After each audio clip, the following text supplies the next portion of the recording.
Awesome. Welcome in.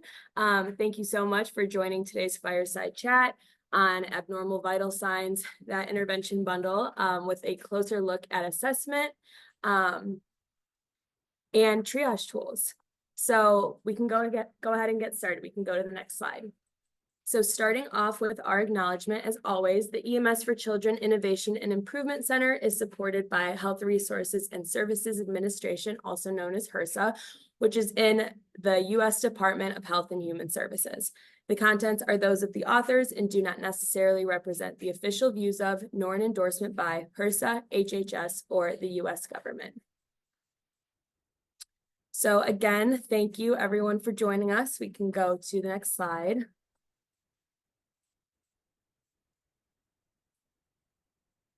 Just wanted to start off by saying that our session is going to be recorded today. It will also be posted to the EIIC website, as will these slides, so you can refer back at a later time with some of the QR codes that are going to be shown and future registration links. So please feel free to add all of your questions into the chat feature. But also know we are going to have a discussion portion of this fireside chat at the end. So you can also feel free to wait to bring up your questions and topics of conversation up until then. But lastly, nurses, please add your first and last name into the chat feature if you are looking to receive continuing education credits. So you can go ahead and put your first and last name in the chat now. And we can go on to the next slide. So here are today's formal objectives for the session. So we have describing how these measures impact the site's pediatric readiness, being familiar with the resources that are available to you in your site as you continue your quality improvement journey, and explaining the importance of a triage system. Next slide. So today we are very fortunate to have our expert speakers, Goodman and Becca Mielke, joining us. Robin is very, very embedded into the EIIC's work, as she is a part of our knowledge management domain, but also a certified pediatric emergency nurse joining us from the Lundquist Institute for Biomedical Innovation at Harvard-UCLA. Next, we have Becca, who is an emergency care coordinator and a quality champion, joining us from Dell Children's Ascension. She is involved in the Texas Pediatric Readiness Project. She is an ENA pediatric committee member and a pediatric ED legal nurse consultant. So thank you again in advance for both of you being willing to share your expertise with us today. Robin, I will hand it over to you, I think. Thank you, Eleni. Next slide. All right, so good morning, everybody. I'm excited to see so many familiar names on here. For many of you, I have been issuing your CE, and so hopefully at some point, maybe we turn on cameras so I can see your faces, but excited to be here today. So those of you that don't know me, I was a PEC for a little over 20 years in Southern California. And two of my favorite things are pediatric readiness and triage, things that I absolutely love. So what we really want to talk about here today is triage in relationship to vital signs. But it's important that we start with kind of some level setting around what triage is, and kind of based on the data that was pulled from PRQC, most of you are utilizing ESI. Which is the biggest tool used in the United States and kind of spreading elsewhere. So a couple of things that just kind of base level setting around triage. It's a process, not a place. And so sometimes we get really fixated on the way we do triage, that triage is only done in the front. But if you really think about it, patients coming in the back door are also being triaged. Not every single one needs to be brought in by EMS, needs to be seen in the back of the emergency department. Some of them can go straight out to triage and be seen there. So again, it's a process, not a place. We do it every single time we encounter a patient. When we're thinking about, it's all about prioritization. And so when we're thinking about how are we going to prioritize what we need to do on our set of patients or what we need to do for a specific patient, again, we're always triaging, and nurses are so good at triage.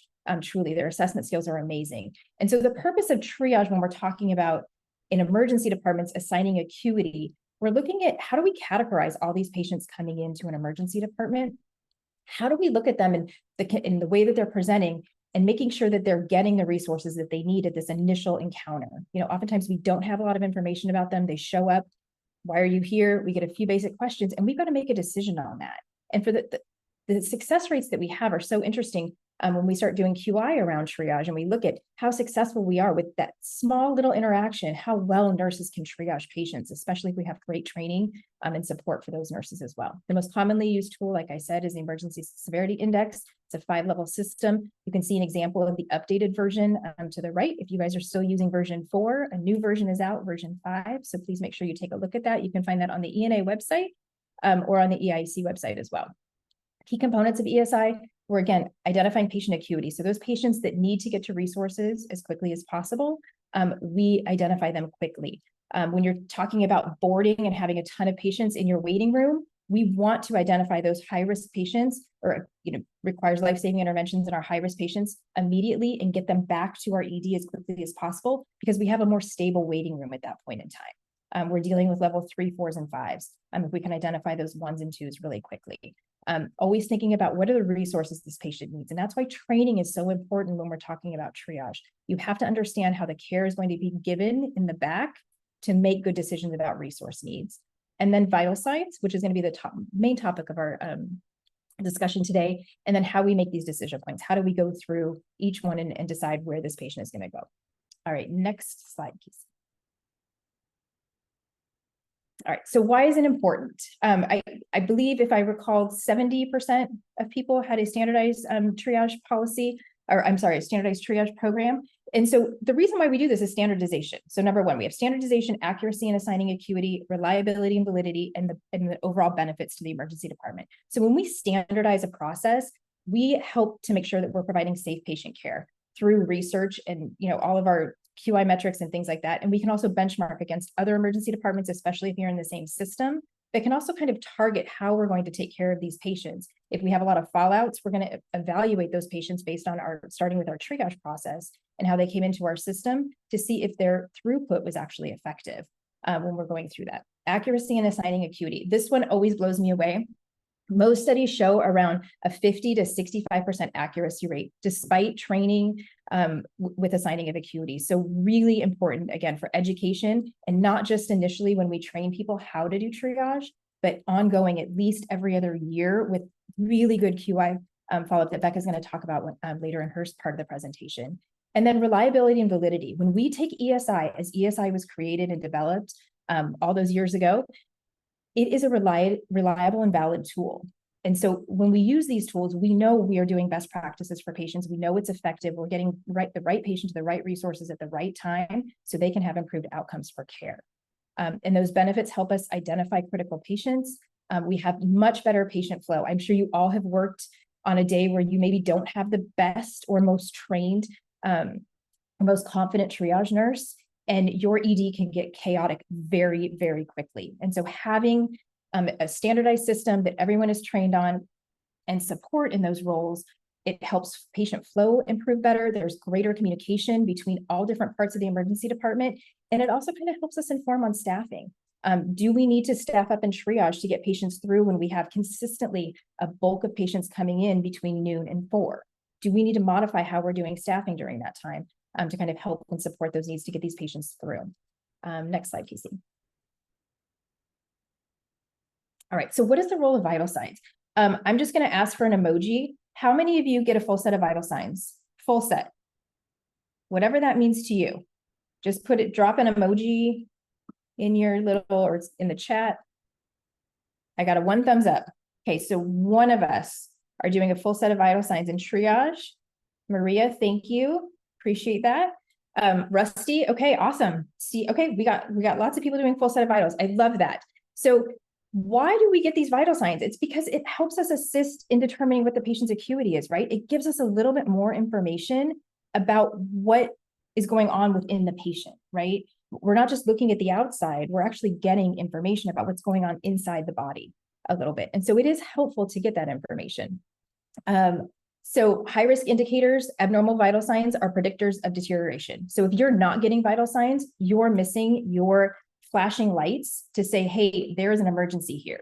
You're completely missing it, especially as we know about 10 to 15 kids are seen in community EDs or general EDs every day, right? And so if you're not seeing high-risk kids consistently, your likelihood of missing a kid that is starting to look bad or decompensating, you're likely to miss those patients. And so that's why vital signs are just an extra layer of safety that we can look at and say, okay, patient is actually doing okay, or I'm not liking these trends with this.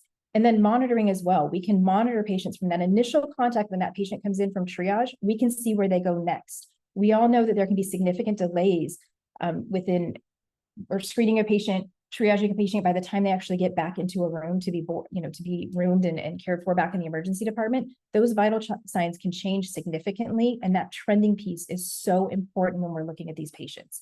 Where are they at now versus where are they when they first started here? And that's why vital signs are important on these patients. To the right is the updated normal vital signs ranges for kids from ESI in the new version, just kind of for frame of reference as a benchmarker, and then also our fever considerations with these patients as well. Next slide, Casey. Robbie, can I ask a question? It's Hazel Ginta. I wanted to ask a question about the comment about making 3-month-old or older patients with a temperature of 39. I understand that hypothermia, but over 39 on ESI 2 or 3.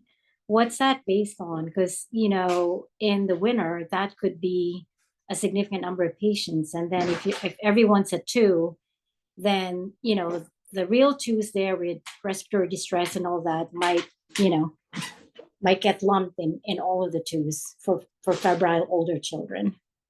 So I think there's a couple things. So in a 3-month-old, it also depends on kind of the protocols that you're running with your emergency department. Again, these are guidance statements here. So 3 months and older, consider, it doesn't say automatic. It's a consideration based on how the patient presents.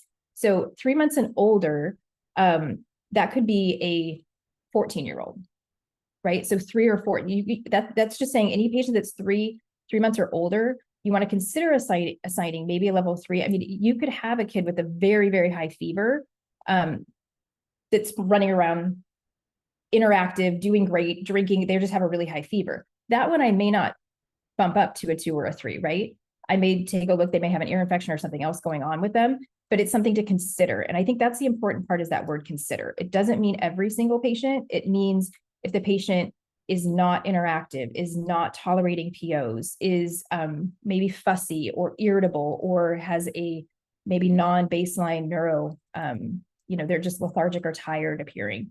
The incomplete immunizations or no obvious source of fever, those are always concerns on any patient, the younger ones especially. So when they're under 3 months and they don't have their immunizations up to date, they're more at risk for, some more serious infections. Older kids that, the community that I used to work in, there was a large population of all ages of children that did not receive any vaccinations in that population. And so this was always an issue for us, even in older kids, to keep an eye on some of them for some of the infections as well. So it's a consider, it's not a requirement, and it's really based upon how the patient is engaging or interacting and how they look. Vital signs would be a great indicator here to kind of help you decide if this patient is on the borderline of deteriorating. And maybe we need to look for something internally or something else that's going on that's causing this fever and the outward signs that we're seeing on the patient. Does that make sense? Yeah, thank you. You're welcome. All right, next slide, Casey.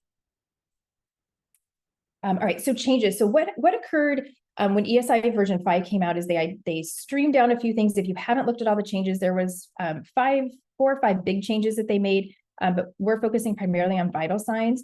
There's a new emphasis really on recognizing abnormal vital signs for less urgent acuity levels should be done because we want to make sure we're understanding the pathophysiology and their risk of decompensation.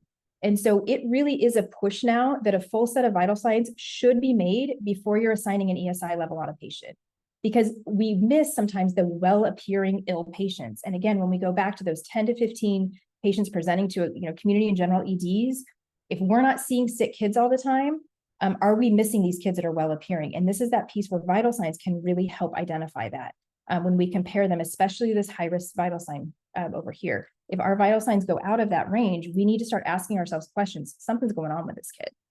We need to make sure we're getting this patient to the right resources at the right time, and we may need to up their acuity level. So what does a full set of vital signs mean? I asked that earlier. ESI does not specifically say that you need to get a temperature, heart rate, blood pressure, pulse ox, mental status, am I forgetting anything? Respiratory rate. it really focuses on heart rate, respiratory rate, and pulse ox. But it also states that when you get a wide range of vital signs, that's going to help give you more information to predict the patient's health status. And if the more vital signs that you're obtaining, if your vital signs are not looking great and you're hitting markers where many of them are out of range, that is giving you a sign that this is a patient that's in distress and you need to reevaluate that. So things specific that we look at with pediatric considerations around vital signs are the ranges by age. And then also that they do want to make a point that a full set of vital signs should be attempted in triage. That is the recommendation within ESI, is to at least, again, at that initial contact, get a baseline of where the patient's at before we move them through the system, which could result, could be hours before they're seen by a provider. All right, next slide.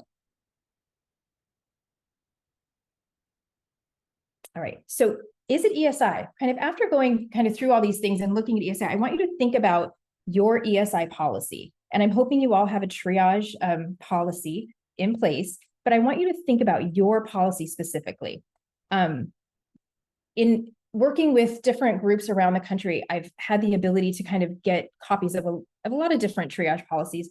And it's always interesting to me that you have ESI and you have an algorithm. And then oftentimes you have a completely different algorithm that exists as well, that it's like, this is our ESI, right? So is it ESI if you have created your own policies where you are not following vital sign ranges, you're not following, you're given specific lists around what meets level 1 criteria versus level 2 criteria, when in actuality, those lists, patients could be anywhere on a spectrum based upon what the chief complaint is, right?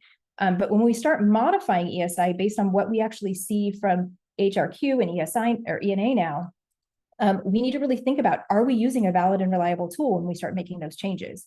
And that was something that we started noticing when we were working with different facilities, that it's like there's significant modifications where, yes, we have an ESI policy, our triage follows ESI, but at certain times of the day, we don't follow it. Like at night, we don't follow ESI. Or in the afternoon when it's busy, we just start pulling patients based on very general criteria. We also change things based upon the provider that's working in the ED or the providers working in the emergency department. We are not going to assign a patient a certain acuity because we know that that provider that may get, depending on how your ED is set up, may not do a proper workup on that patient. So we may up triage them or down triage them based upon the providers that are working. And then based on census as well, where we start adjusting the acuity. We know the acuity may be a certain thing according to ESI algorithm, but because of our census or our boarding, we start making modifications around that to try and help the patients get seen faster or maybe slower, depending upon their presentation. So is that truly ESI anymore when we're not following the standards on all patients across the board? We're not following our own policies. So from there, we look specifically, and kind of this is where I spend a lot of my work, are these vital sign modifications. And on the previous slide, I kind of showed you those ranges of where vital signs should be. What we have started to see is manipulation of what the high risk or high value blood or heart rates, respiratory rates, and pulse oxes are, where those scales are being modified as well to fit a specific hospital. And it's, what is the evidence on that? Things like that. Again, we're getting away from using a valid and reliable tool because we're making our own changes related to that. Pain is another one, especially around children, where there will be, one of my favorite changes was, if a young child was crying, you don't consider up triaging them regardless. So it's not considered pain because children just cry, right? And so it had to be like 10 out of 10 severe pain before you could even consider up triaging a patient when we hit a level 3, right? It's that consideration up to, is this a high risk patient? The automatic answer was, unless it was 10 out of 10, that's a no. Well, for some kids, crying is the way they can communicate with us. And so when we're silencing their voice with how they can communicate, we're missing things. If a kid is that irritable and not, can't be consolable, that pain criteria is important. And so we need to make sure we're assessing that and we're considering it at a level 7 out of 10.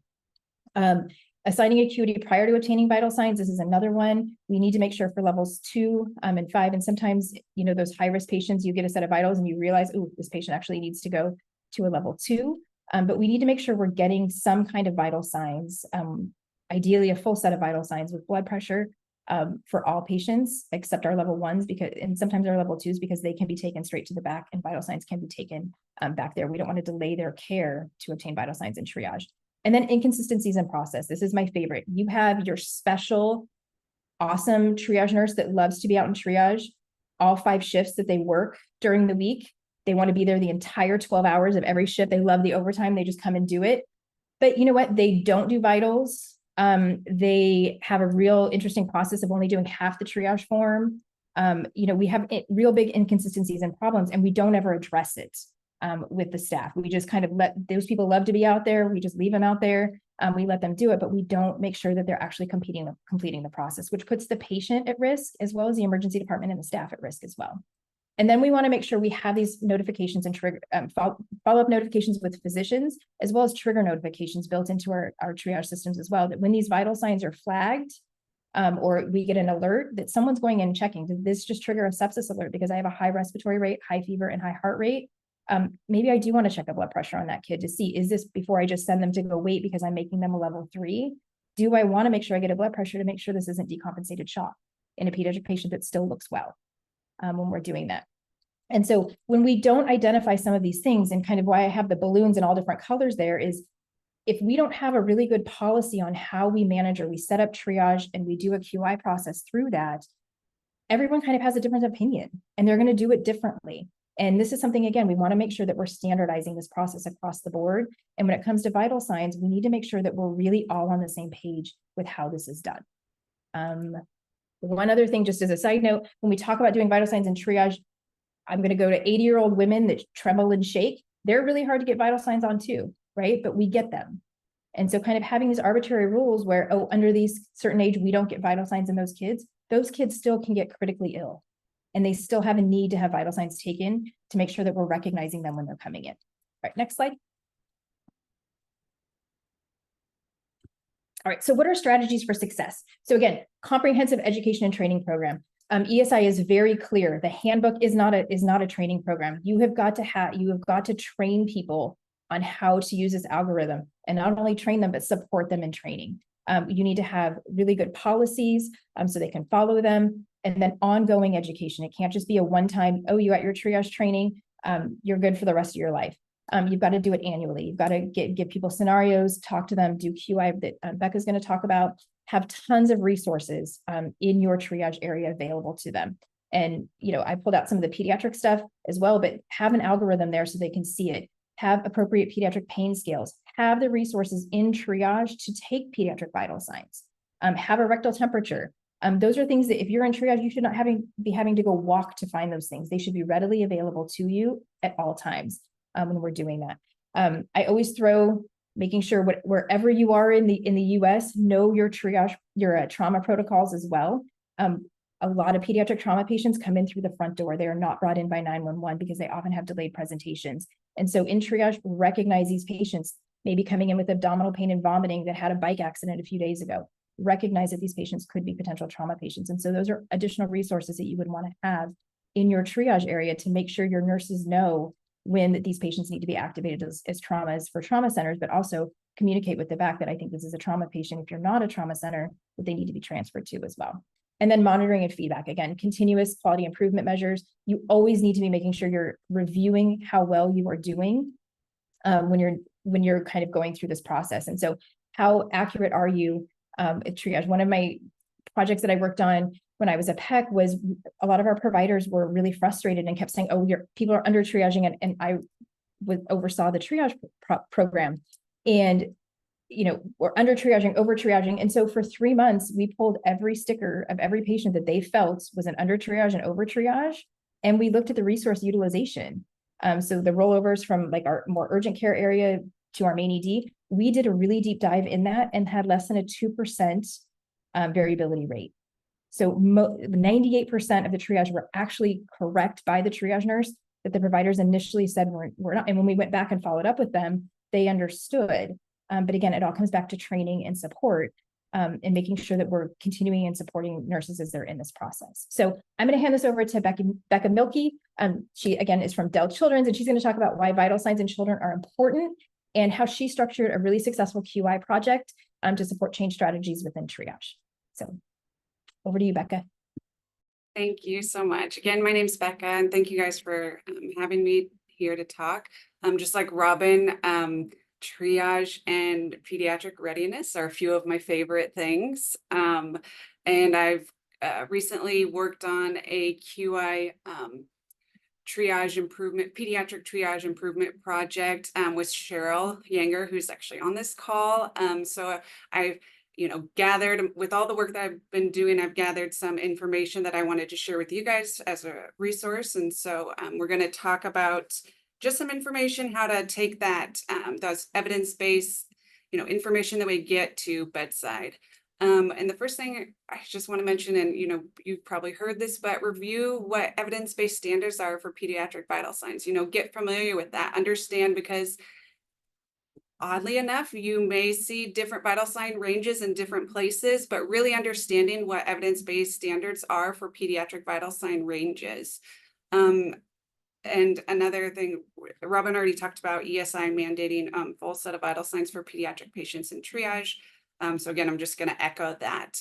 But when you're implementing quality improvement initiatives, kind of just a lesson learned is starting with policy. I mean, you're gonna do your research to kind of understand pediatric vital signs, but then looking at what your policy says, because your policy may not incorporate age-specific vital sign ranges in it. It may not even include peds in your triage policy. You may have a triage policy and a vital sign policy, and they may not communicate with each other. And I say this because I've ran into this sort of kind of instances myself. You just looking at what policy says is really important. And a lot of, if you're implementing QI initiatives, some people may say, what does policy say I have to do, as kind of, kind of questioning change or anything. So it's important to understand policy and then update it to help, reflect evidence-based practice. Also incorporating age-specific vital signs ranges into your EHR system is important. You may have to look into your EHR and the vital sign ranges that it has for pediatric vital signs. Sometimes those ranges don't match policy. And so it's important to know if they do, if they communicate well with each other, or if that's something that needs to be changed in this project.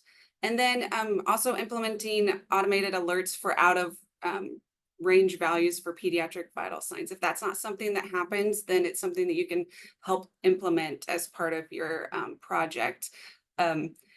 Sometimes, there could be that automation of just turning red when it's out of range, or there could be an actual alert that goes to the nurse or whoever's importing vital signs so that they know that it's out of range. So it's important to look at that. Moving on to staff education, just kind of some examples of staff education that could be effective would be interactive workshops on proper measurement techniques. And this is, it's simple things like how to take blood pressures. We know teaching staff what an appropriate size cuff for a patient is, where you can take blood pressures. Also placing pulse oxes, placing pulse oxes on pediatric patients can be hard. So there's, things like that that can help in workshops for techniques. And then if you're doing education along with how proper measurements, you can throw in things like, taking your vital signs in an order that's going to help you get your best vital signs. So we talk about least invasive vital sign first. And so that would be respiratory rate. So starting off with counting your respiratory rate on pediatric patients, because you can do that without touching and upsetting the pediatric patient, and then get a more accurate respiratory rate. And then saving your rectal temps or your blood pressure for at the end, so you don't do that first and then make them upset and then they have an elevated heart rate. So just information like that that you can share in your education sessions. Simulation scenarios for abnormal vital sign recognition. Simulation is great for so many things, and education and opportunity that comes from that is wonderful. So you can add simulation with ideas like simulating triage, like assigning ESI and taking vital signs, or simulation with recognizing that actual vital signs are abnormal and what they would do with that. And it's not, it could be tabletop sim, discussions, case review, or even scenario-based simulation. So there's all sorts of different ways that you can use this as education and an intervention for your QI project. So go ahead and go to the next slide.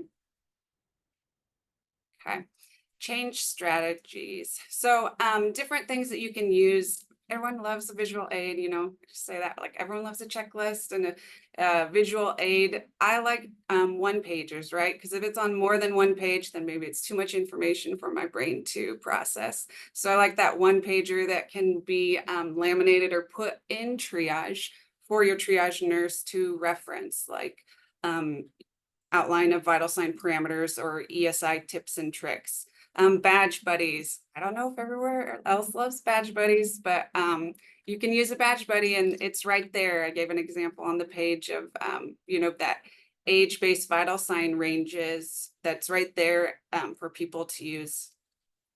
And then regular audits and feedback on vital sign documentation. Figuring out a way that you're going to do audits is really important, what that looks like, and that's going to help. And then you can, why not have one more champion, right? We have falls champions, pain champions. If you're going to implement this, you could have a vital signs champion, and that's just someone that's going to be an early adopter, someone to mentor staff, to work alongside you to help with this change and intervention. Yeah, and then measurement outcomes. This is just when you're doing your QI project, different things, outcomes that you can look at as part of the project. Accuracy and completeness of the vital sign documentation. So you can, when you're looking at it, are they accurately documenting and completely documenting vital signs? Staff knowledge and confidence in pediatric vital sign. You can do a pre and post education session on their confidence and knowledge on vital sign assessment or vital sign taking. And then you can do measurement or outcomes on early recognition of deteriorating patients. And go ahead to the next slide.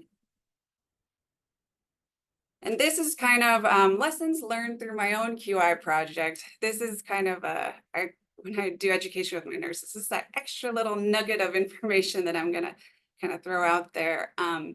Updates on policies and procedures to align with best practices. So like I said before, starting with policies and procedures, having those align with best practice is really important for your QI project. And there may be policies that are aligned, and then unit procedures or an outline of how the unit does things that maybe also need to be updated to help with your QI project and best practice. And that would be something to look into to help you along the way. Leadership, involvement, and backing is paramount. So prior to do it, or even in the beginning, having leadership, involvement, and understanding, it's not only going to help you change policy or update policy, but also the procedures and everything that is part of your unit, helping be in alignment with that. Sharing progress with leadership, staff, and relevant stakeholders. So communication is important, and whatever is going on, it's the progress and everything that you that you have with your QI project. It's important to share that with leadership, staff, and stakeholders. And I would even go further to say, before you start communicating, designing a way or understanding that way that you are going to communicate. Are you going to do this in staff meetings? Are you going to do this in pre-shifts? Are you going to go to unit, unit meetings or charge nurse meetings or leadership meetings? How are you going to communicate this? Are you going to have bi-weekly meetings with your leadership to talk about updates with your QI project? Just decide prior to or at the beginning of doing this how you're going to communicate. And so then there's that expectation that you have an understanding, and also with your leadership. Simulation is an amazing tool for education in QI. I talked about that. There's so many different ways that simulation can be used as an intervention to help improve pediatric vital signs and triage ESI assigning. And then gathering or obtaining data can be hard if no system has been used before. And Cheryl can nod and thumbs up to this.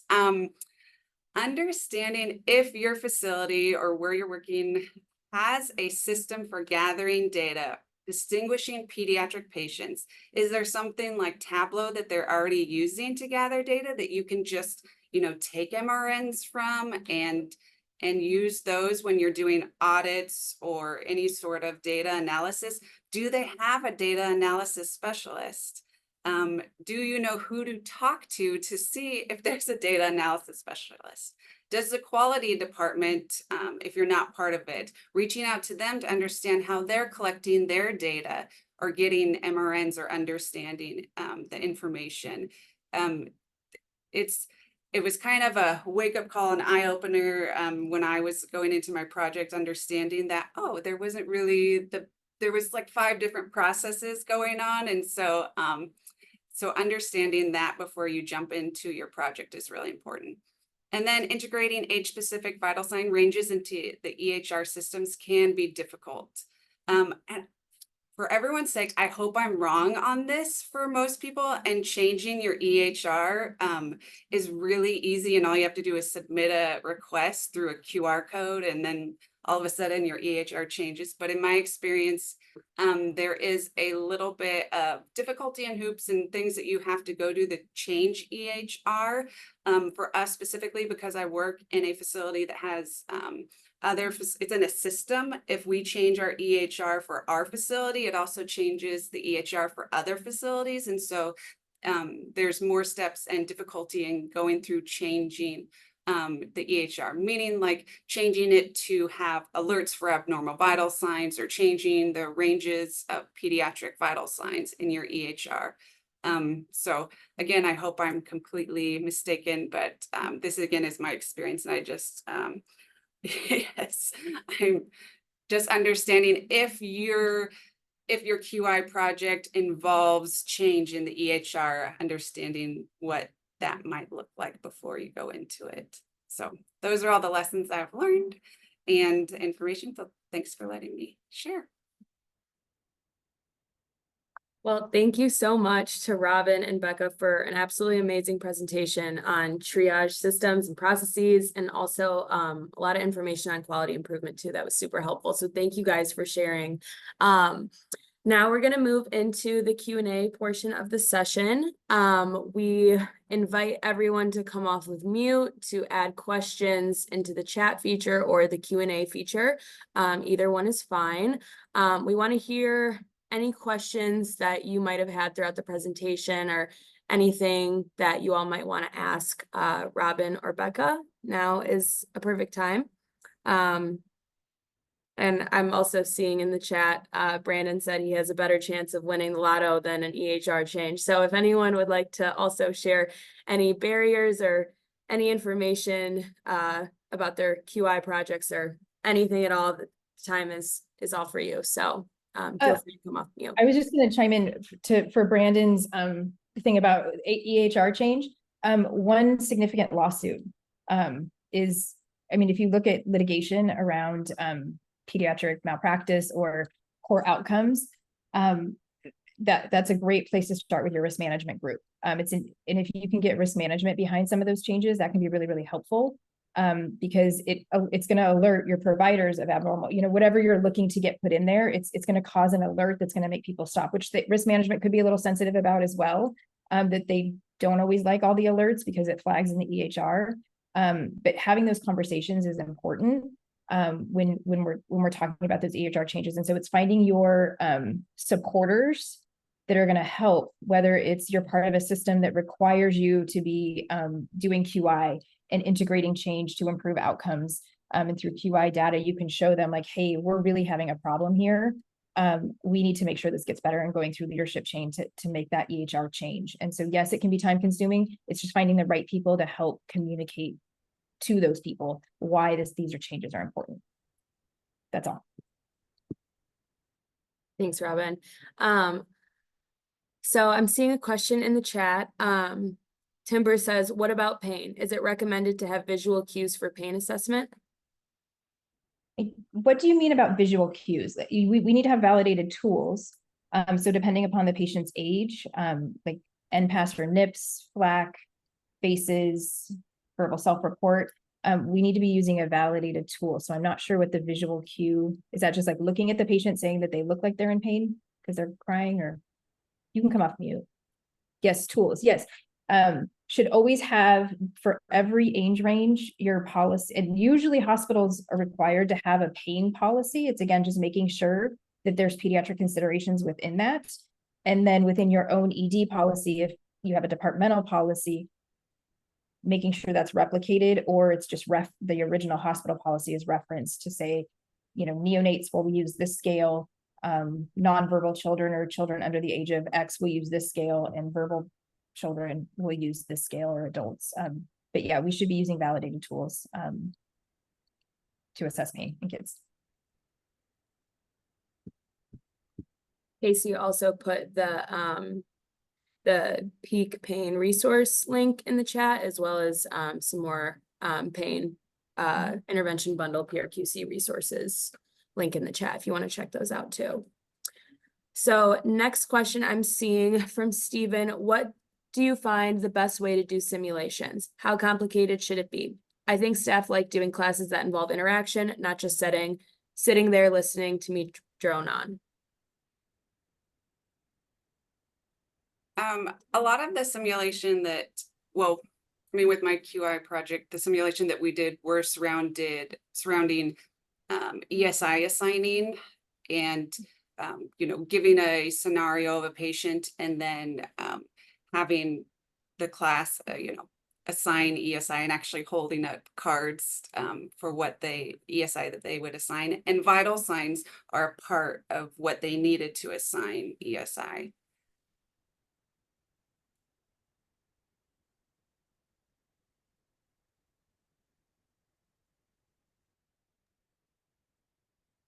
And then I've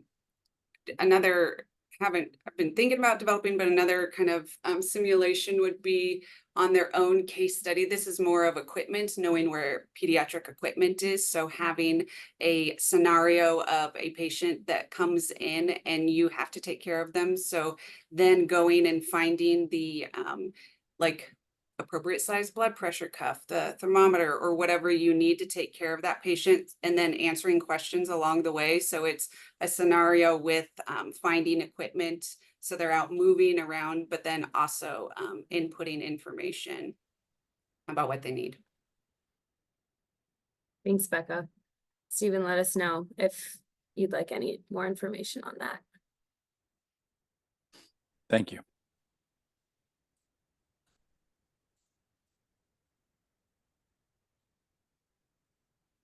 Any other questions you all might have? Could also be about your quality improvement projects. If you have, if you wanted to receive any feedback about your intervention strategies, get any more ideas, or hear from some of the other individuals from other sites that are on today too, if you wanted to hear what some other sites might be doing as well. I wanted to mention, since they're talking about pain and this, you know, having the different pain scales that use for different ages, that may be part of your EHR and built into it. So you're using that in your EHR to assess pain, but also if you're, you know, doing this as your quality improvement project or whatever, thinking about downtime and whether your vital sign ranges, your pain assessment scales are available during downtime to use. That's just an added bonus, because when you go downtime and they don't have that information, it'd be good to have. So that's just an extra tidbit. Thank you, Becca.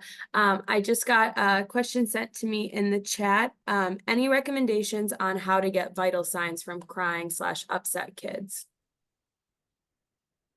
I mean, I would say to Becca's, she talked about starting least invasive first.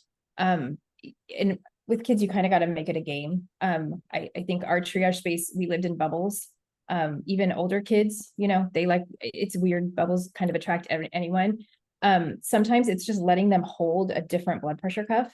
If you're trying to get a blood pressure, have them hold it. The Velcro can be mesmerizing to little kids, like just opening and closing the Velcro while you are putting a blood pressure cuff on them, and then letting them push the button to start the blood pressure, things like that. It's just your engagement. For some reason, the scale can terrify children. I don't know why. And so I oftentimes would get wait last, because, they're like kicking and screaming to get on the standing scale. And if you try to put them on the sitting scale, if they're at that weird age where they could just topple over, it gets sketchy. So it's, can you get a respiratory rate while you're kind of talking to them, listening, doing a quick assessment? Can you do that? Can you get a heart rate when you put that pulse ox on? If you're looking to do that, again, making sure you have a good waveform. If you've got a pulse ox on when you're doing that, get the blood pressure cuff on, let them get a little used to it. And sometimes you've got to engage the family members that are with them too. Like, hey, we're going to put it on mom, or, whatever. But it's doable. They sense our stress too. And so if we're getting really nervous about doing it, it's going to stress them out. And so we just need to make it like a standard that this is what we need to do. And this is why. And sometimes you have really inquisitive kids that want to know everything. I let them take my stethoscope and like listen to their heart, listen to their, respiratory rate. And it may take another minute or two, but you can get it done. So it's just kind of finding creative ways. Being mindful that pediatrics, and especially in general EDs, like having like stickers on the wall can be, really off-putting to like teenagers and adults and things like that. But creating I Spy spaces within your like triage room that are not necessarily pediatric based, like where do you see a book? Do you see a rainbow? Like just asking different questions, that distraction piece can be really helpful too. Thanks, Robin. Can I add just with the weight too, I know that we have stickers on the back of the scale so that they can go, and you can even have stickers that you have so they can get a sticker. Bubbles, bubbles are good. Having some sort of distraction, something on your badge is good. And then the words that you use to communicate, we're just going to give your arm a hug, or, like a thermometer. This is just like a straw that's going in your mouth, and, just ways that you talk to the patient are important. And I, echo what Robin says about your anxiety is going to be felt by them. So. Yeah, that's a great point, Becca. So comment in the chat. So these are always hard situations when you have 20 in the lobby and maybe 1 or 2 triage nurses where time management is imperative. I wish there was a better way.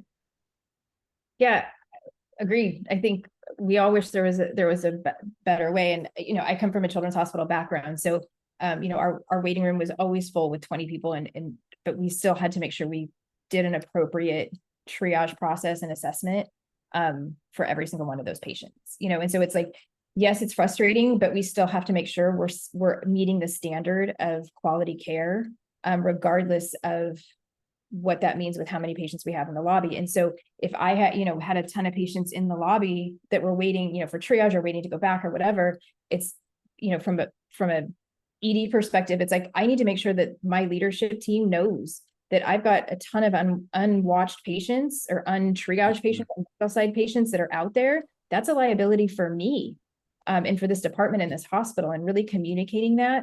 I will always say nurses are some of the biggest members of staff in an emergency room, and we are so good at advocating for our patients and our partners in care, but we do not advocate for ourselves. And we just roll with it. And so it's really like, if we're struggling with certain times of day, we have to make sure we're sitting at the table for these conversations, to say, how can we better staff ourselves? We may have used the same model for 15 years. And it's like, maybe we need to make some changes on this to better support throughput for our ED, which makes everybody happy, right? If we can improve throughput. So it's just a communication. We've got to talk about it, because it is hard, and it puts us at risk. It puts the patients at risk. It puts the hospital at risk. Stephen, I saw you came off mute for a moment. Did you have something to add? No, I realized I was on mute or unmuted, and then you all don't want to hear me drinking, so I muted myself. Okay, no worries. Yeah. Well, before moving on to the next question that I received, I just wanted to pause for a moment, see if anyone else had any comments related to this question. They wanted to come off mute and share any more ideas.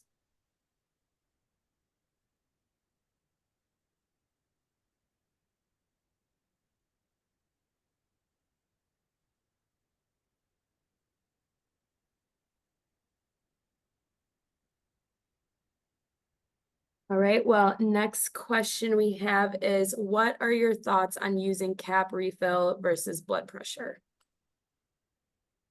Becca, do you want me? I'll start. A cap refill is a measurement. It's a tool. It can be great to be utilized if you have sick kids that oftentimes outwardly look sick, like that delayed. If they've got a delayed cap refill, they're probably gonna have other signs and symptoms that they're sick. The issue with cap refill, just to use it across the board as an assessment tool, there's a lot of factors that go into it. What is the right time? Like how long?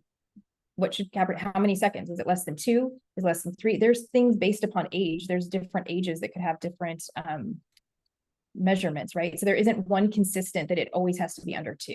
In kids, that's genuinely or generally where we see that less than 2 seconds is a okay cap refill. But as we get older and younger, those are, our babies can be a little bit different, right?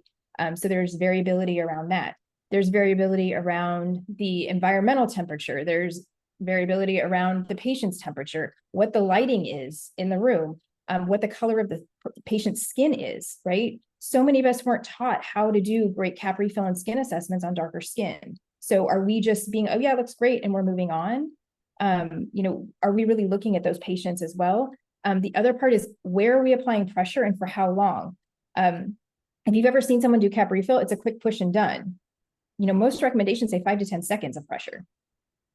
I don't know how many people are doing 5 to 10 seconds of pressure before we're releasing that, right?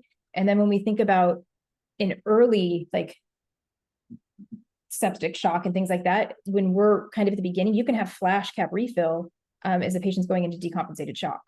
So, you may have what you think is a normal less than 2 seconds response, but it's actually a flash cap refill. And so those are some of the limitations around cap refill. Not to say that if you have a sick kid or you have a patient with significant, delayed cap refill by definition, that is probably a patient that is deteriorating and you need to make sure you're intervening on that patient if there is a delayed cap refill, for sure. That is, we know that high risk of deterioration and potential for poor outcomes. So we want to get those patients to resources, but all the other patients, if we're just kind of doing cap refills on everyone to say this is an equivalent of blood pressure, I think we have to be mindful of all of those parameters when we're actually doing that. And I always go back to the tympanic membrane or the temporal membrane thermometers, right? When we all get them, we learn how to do them. And then you actually watch people in triage or in various places in the emergency department actually doing them, and they're barely touching the head. Or you have like a super sweaty kid or a kid with delayed cap refill. I mean, you're getting all kinds of readings, and it's like, that's the hard part of cap refill. You've got to make sure you're doing it correctly, and everything else is in a perfect condition to make sure that you're getting a correct assessment, if that's what you're going to base the patient's emergency department acuity visit on. So that answered the question. And then the only other thing I would say is that one reminder too around acuity for ESI is that it's not a nurse staffing acuity. Like, this is just a quick 2 to 5 minute assessment in a space in triage, a way to get a patient to resources.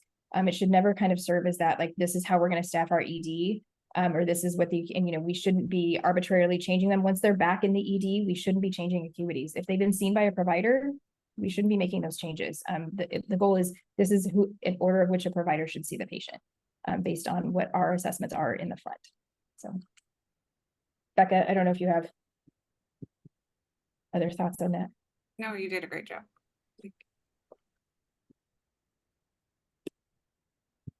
All right, well, I think we have time for one more question. So any other questions from anyone? Now is the time.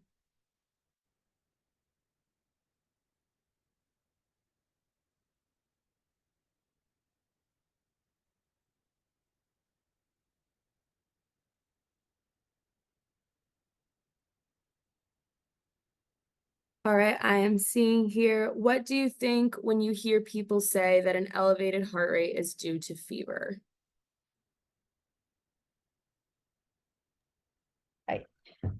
I'm going to say it can be related to fever. But I think what's important is, it can be related to crying too. An elevated heart rate can be related to crying or fever, anxiety, any number of things, but it's what is the overall picture of that patient. So when I'm getting a whole comprehensive and I'm looking at that patient in triage, I cannot just attribute a fever to be causing tachycardia. And so when that patient then moves on to the next, part in their emergency department visit, are we rechecking that information? So once that patient is no longer febrile, or that heart rate, the temperature is coming down, I better see changes in that heart rate too. And that's why that, we pull vital signs into machines now on monitors, and they feed right into our EMR. But our responsibility as nurses is to assess those numbers and trend. And if we're not trending those numbers to see what's actually happening with the patient, that's where we're missing these patients that are deteriorating. We've got to make sure we're trending these values. And so when those heart rates come down, or the fever comes down, that heart rate needs to correspond with that. There are two studies that came out. One was in the early 2000s and one in 2022. And they're not super robust studies, but they're consistent many years apart from each other, where 10 to 12 beats per minute per degree of temperature is around where those changes are with fever. So if you've got a 2-year-old with a heart rate of 190 that's only 38.7, it's not fever that's causing that problem, right? That's a way abnormal temperature or heart rate for that patient. And so it's really, again, looking at the patient, what you're seeing before you, and what the response is based upon an intervention where you're trying to death-vest the patient, whatever you're trying to do, that heart rate needs to come down and it needs to be rechecked. We can't just always attribute it to fever, crying, anxiety, as bronchodilators, things like that. We've got to make sure it's relevant for that patient to get it down before we can send that patient out. Again, because high heart rate is going to be our first indicator that the patient is trying to compensate. Also seeing in the chat that fear and pain might be two other reasons as well. Absolutely, yes. And so again, just checking that heart rate. Yep. All right. Well, I think that is all for Q&A. So thank you to everyone for your participation there. And thank you again to our expert speakers for answering all those questions. You guys, again, gave us a lot of great information. So looking into July, we are going to be having 2 NPRQI office hour sessions that will be available for anyone to join. You can scan the QR code, either the QR codes here on the screen, to sign up for a 20-minute one-on-one time slot with our NPRQI data team. This is going to be an opportunity for EDs and hospitals to receive individual technical assistance related to your site's participation in NPRQI and/or PRQC. Additionally, this is also a great place to get your questions answered about data entry, sampling, interpreting your site's dashboard, or anything else related to NPRQI that you might need assistance with. So I'm seeing here that Lisa put the July 12th and July 24th links in the chat, the sign up links. So feel free to click on those. And then moving along, we are looking forward to our future collaborative sessions with you guys. So just a reminder that the upcoming dates for these are going to be July 16th and August 20th for our next 2 sessions. So feel free to use the registration link that Casey just put in the chat to register in advance for these sessions. And then next, I saw that many of you put your first and last name in the chat in the beginning of the session. But again, for those looking to receive nursing continuing education credits from today's session, you can scan the QR code here on the screen or use the link that has also been, or will also be put in the chat for nursing CE contact hours. And if you joined the session a little bit late, please put your first and last name into the chat. Thank you.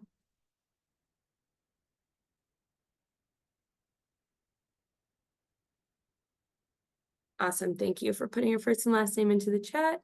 And then lastly, I think that is everything for today, all we had for you today. So it is the top of the hour, but I just wanted to say again, thank you to Robin and Becca for an amazing fireside chat today. Really great information.